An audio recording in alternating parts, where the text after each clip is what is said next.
আসসালামু আলাইকুম গাইস। তো আমি মালয়েশিয়াতে আমরা কিভাবে টুইং টাওয়ারে ঘুরতে গেছিলাম এটা আপনাকে আজকে দেখাবো।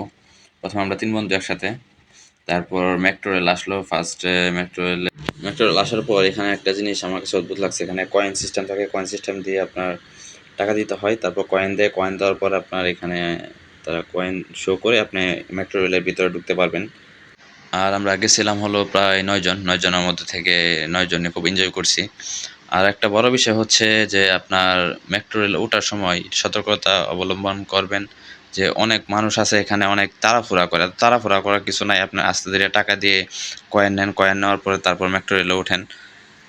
আবার আরেকটা জিনিস আমি খেয়াল করলাম এখানে আপনার যারা বাঙালিরা যায় ঈদের দিন আপনার অনেক বাঙালিরা কিন্তু আপনার মেট্রো রেলে টুইং টাওয়ার দেখতে যায়।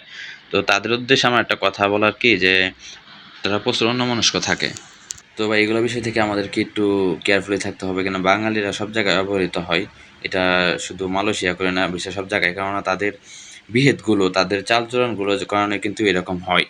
তো মেট্রোতে নামার পর দেখেন এখানে যে রাস্তা দিয়ে আমরা টুইং টাওয়ার যাবো, তো ওই রাস্তায় দেখেন অনেক লোকজন। তো বছর একটা ছুটি বাড়িতে সবাই ঘুরতে যায় বাঙালিরা। দেখতে দেখতে চলে আসলাম কেএলসিসি। তো এখানে আপনাদেরকে একটা রাউন্ড দিয়ে দেখাচ্ছি যে আসলে কত বড় বড় টাওয়ারগুলো। আসলে এখানে আসলে মনটা জুড়ে যায় টাওয়ারগুলো দেখে। তারপর এখানে দেখেন যে আপনার একটা পার্কের মতো আছে। এই জায়গাটা আমার খুবই ভালো লাগে, বিশেষ করে কেএলসিসিতে। ৯ জন মিলে সারাদিন ঘোরাঘুরির পরে তারপর রওনা হলাম বাসার উদ্দেশ্যে। তো বাসায় আসার সময় আমি মেট্রো রেলে আসি নাই। বাসায় আসার সময় আমি গ্র্যাবে চলে আসছিলাম। তো মালয়েশিয়ায় গ্র্যাব হচ্ছে একটা সফটওয়্যার দিয়ে আসতে হয়। এখানে আপনার ট্যাক্সি পাওয়া যায়।